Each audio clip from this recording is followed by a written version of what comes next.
The Gospel of Matthew, chapter 26. The plot against Jesus.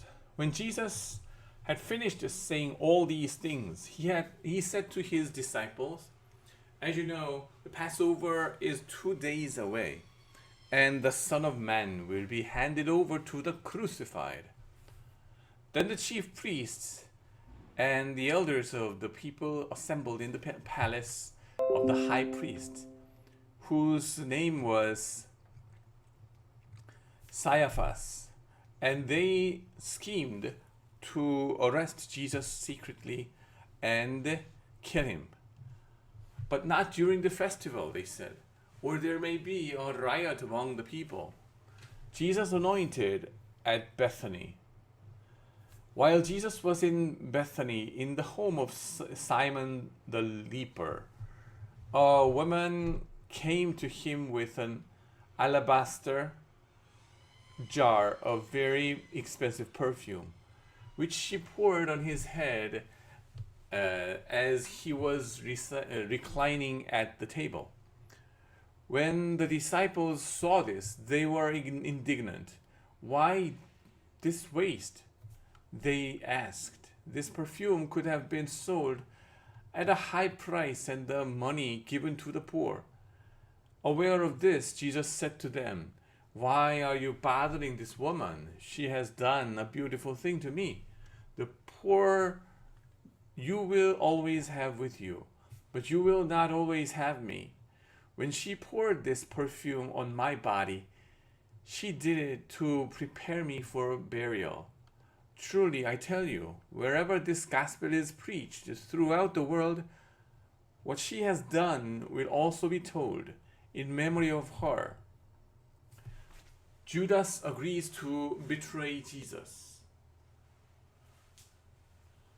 Then one of the 12, the one called Judas Iscariot, went to the chief priests and asked, "What are you willing to give me if I deliver him over to you?" So they counted out for him 30 pieces of silver. From then on, Judas watched for an opportunity to hand him over. The Last Supper.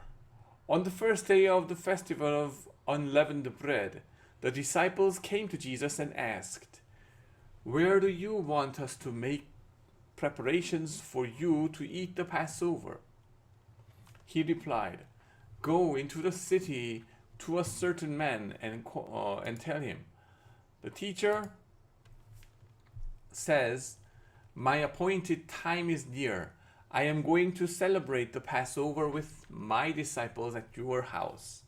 So the disciples did as Jesus had directed them and prepared the Passover. Then evening came. Jesus was reclining at the table with the 12. And while they were eating, he said, "Truly, I tell you, one of you will betray me." They were very sad and began to say to him one after the other, "Surely you don't mean me, Lord?" Jesus replied, "The one who has dipped his hand into the bowl with me will betray me. The Son of Man will go just as it is written about him. But woe to that man who betrays the Son of Man.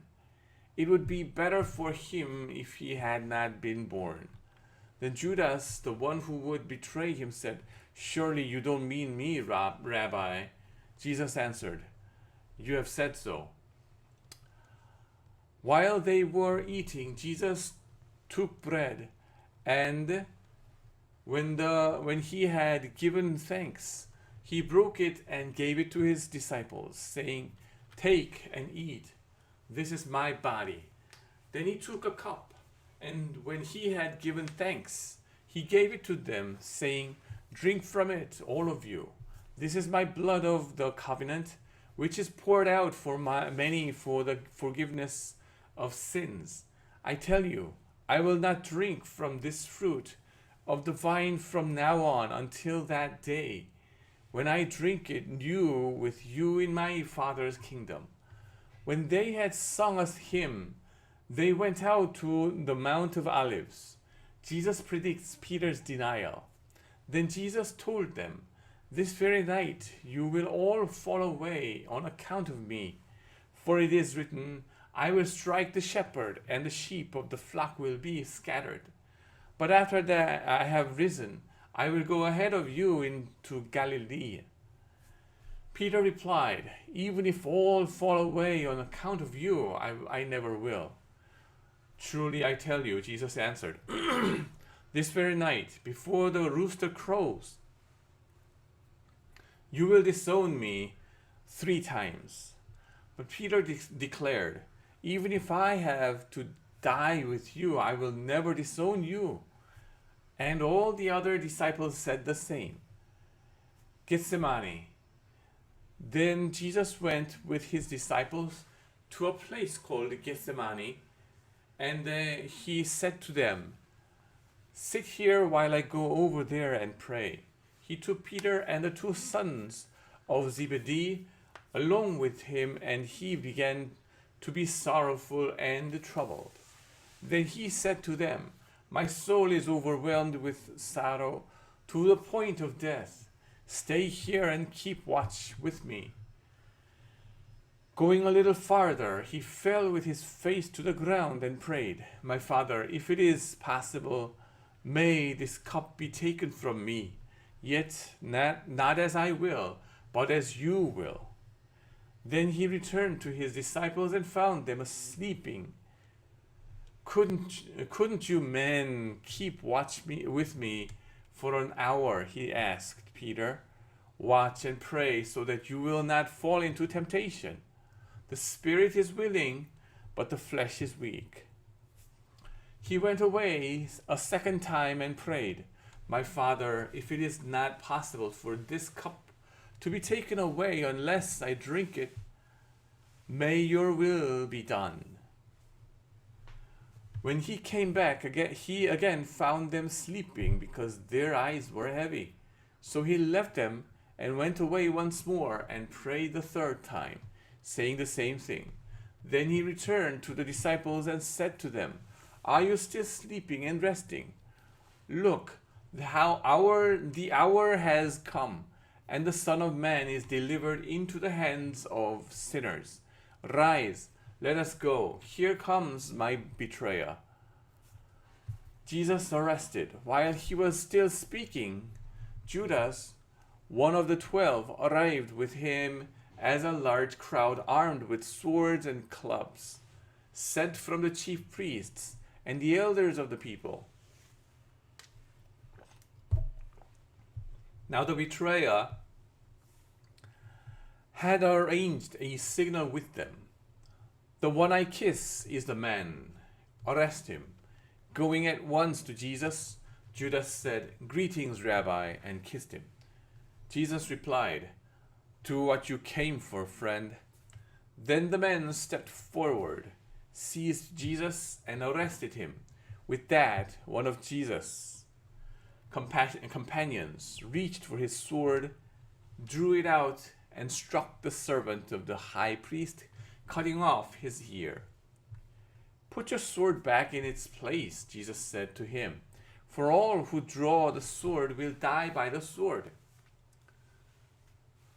Do you think I cannot call on my Father, and he will at once put at my disposal more than 12 legions of angels? But how then would the scriptures be fulfilled that say it must happen in this way? In that hour, Jesus said to the crowd, Am I leading a rebellion that you have come out with swords and clubs to capture me? Every day I sat in the temple courts teaching, and you did not arrest me. But this has all taken place that the writing of the prophets might be fulfilled. Then all the disciples deserted him and fled. Jesus before the Sanhedrin. Those who had arrested Jesus took him to Caiaphas, the high priest, where the teachers of the law and the elders had assembled. But Peter followed him at a distance, right up to the courtyard of the high priest. he entered and sat down with the guards to see the outcome. Then the chief priest and the whole Sanhedrin were looking for false evidence against Jesus so that they could put him to death. But they did not find any, though many false witnesses came forward. Finally, 2 came forward and declared, "This fellow said, I am able to destroy the temple of God and rebuild it in 3 days." Then the high priest stood up and said to Jesus, "Are you not going to answer? What is this testimony that these men are bringing against you?" But Jesus remained silent. The high priest said to him, "I charge you under oath by the living God. Tell us if you are the Messiah, the Son of God." "You have said so," Jesus replied. "But I say to all of you, from now on, you will see the Son of Man sitting in the right hand of the Mighty One and coming on the clouds of heaven." Then the high priest tore his clothes and said, "He has spoken blasphemy. Why do we need any more witnesses? Look, now we have heard the blasphemy. What do you think?" "He is worthy of death," they answered. Then they spit in his face and struck him with their fists. Others slapped him and said, "Prophesy to us, Messiah. Who hit you?" Peter disowns Jesus. Now Peter was sitting out in the courtyard, and a servant girl came to him. "You also were with Jesus of Galilee," she said. But he denied it before them all. "I don't know what you are talking about," he said. Then he went out to the gateway, where another servant girl saw him and said to the people there, "This fellow was with Jesus of Nazareth." He denied it again with an oath, "I don't know the man." After a little while, those standing there went up to Peter and said, "Surely you are one of them. Your accent gives you away." Then he began to call down curses, and he swore to them, "I don't know the man." Immediately a rooster crowed. Then Peter remembered the word of Jesus had spoken, "Before the rooster crows, you will disown me 3 times." And he went outside and wept bitterly. Chapter 27. Judas hangs himself. Early in the morning, all the chief priests and the elders of the people made their plans how to have Jesus executed. So they bound him, led him away, and handed him over to Pilate, the governor. When Judas, who had betrayed him, saw that Jesus was condemned, he was seized with remorse and returned the 30 pieces of silver to the chief priests and the elders.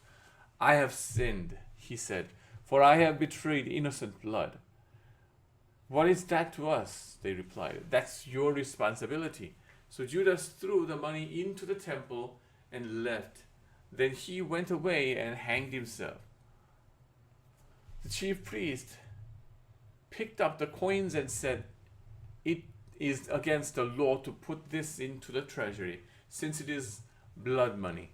So they decided to use the money to bury the potter's field as a burial place for foreigners. That is why it has been called the field of blood to this day. Then what was spoken by Jeremiah the prophet was fulfilled.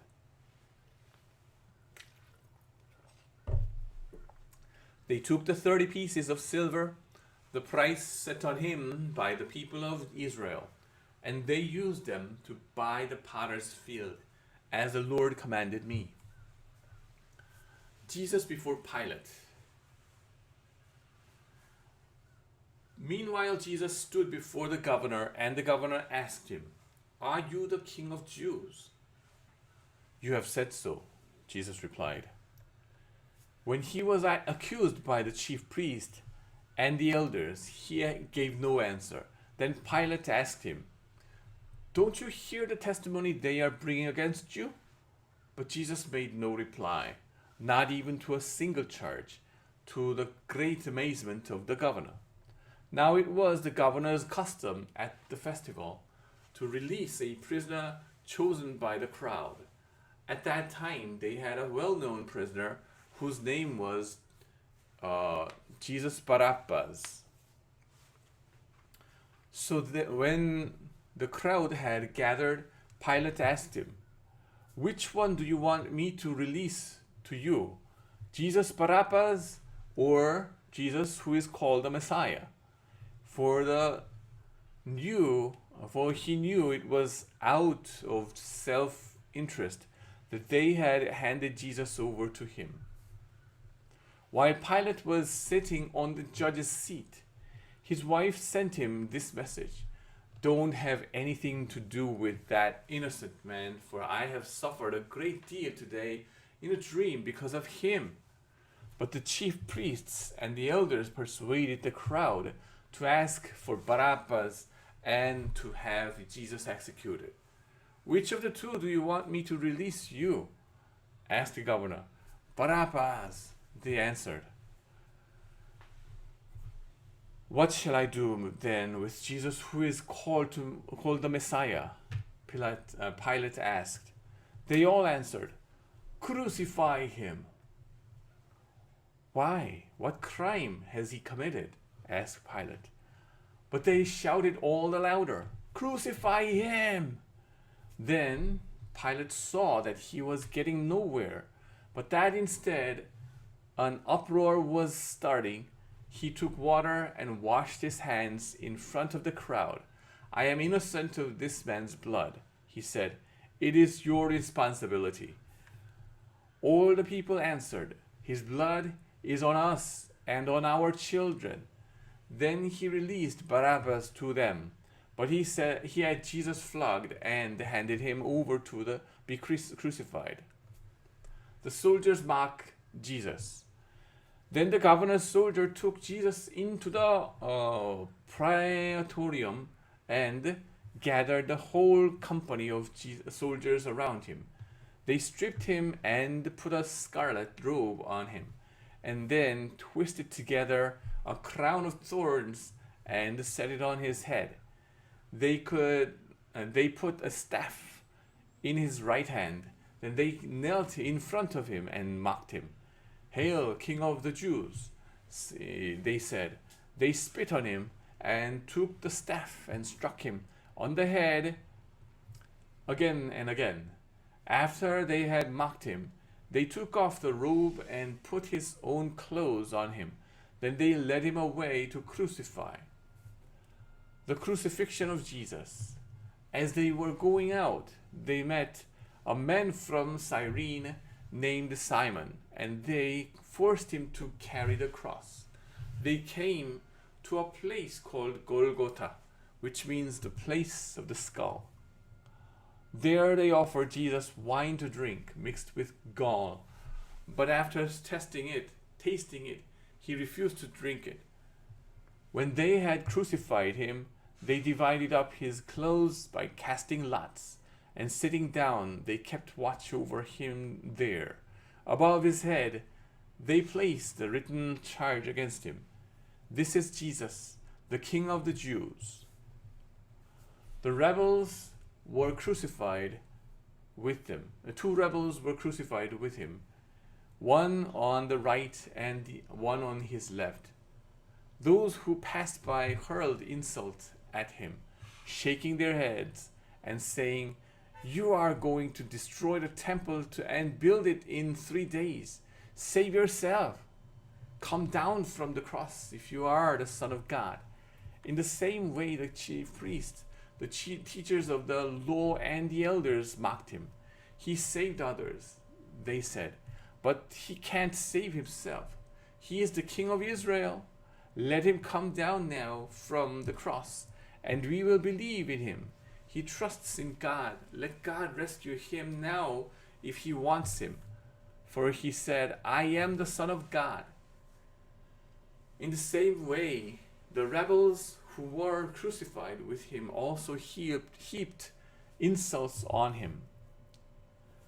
The death of Jesus. from noon until 3 in the afternoon.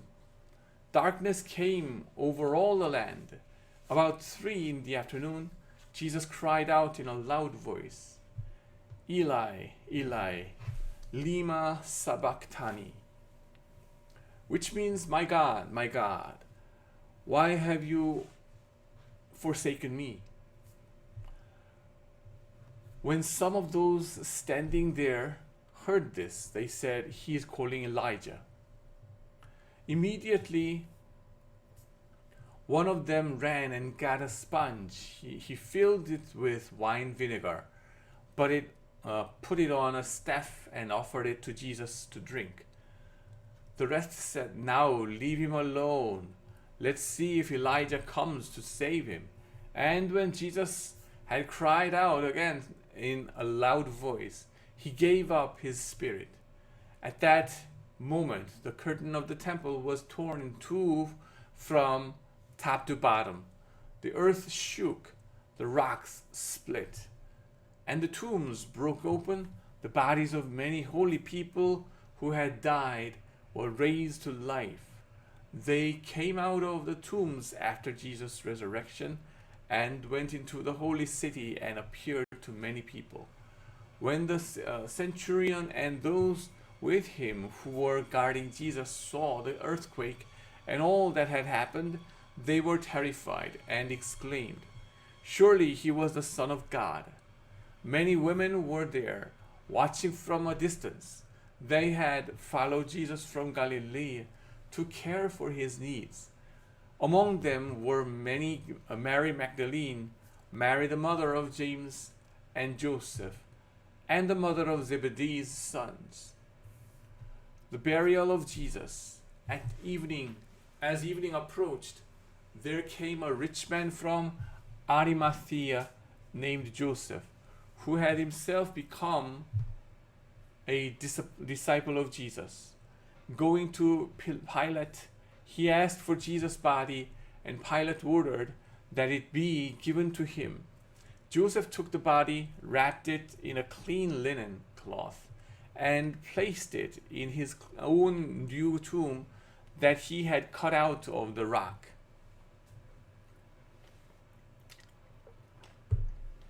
He rolled a big stone in front of the entrance to the tomb and went away. Mary Magdalene and the other Mary were sitting there opposite the tomb. The guard at the tomb. The next day, the one after preparation day, the chief priests and the Pharisees went to Pilate. Sir, they said, we remember that while he was still alive, that deceiver said, after 3 days I will rise again. So give the order for the tomb to be made secure until the 3rd day. Otherwise his disciples may come and steal the body and tell the people that he has been raised from the dead. This last deception will be worse than the first. Take a guard, Pilate answered. Go make the tomb as secure as you know how. So they went and made the tomb secure by putting a seal in the stone and posting the guard. Chapter 28. Jesus has risen. After the Sabbath, at dawn in the first day of the week, Mary Magdalene and the other Mary went to look at the tomb. There was a violent earthquake, for an angel of the Lord came down from heaven and going to the tomb, rolled back the stone and sat on it. His appearance was like lightning, and his clothes were white as snow. The guards were so afraid of him that they shook and became like dead men. The angel said to the woman, do not be afraid, for I know that you are looking for Jesus. For I know that you are looking for Jesus, who was crucified. He is not here. He has risen, just as he said. Come and see the place where they lay. Then go quickly and tell his disciples, He has risen from the dead and is going ahead of you into Galilee. There you will see him. Now I have told you." So the women hurried away from the tomb, afraid yet filled with joy, and ran to tell his disciples. Suddenly Jesus met them. "Greetings," he said. They came to him, clasped his feet, and worshipped him. Then Jesus said to them,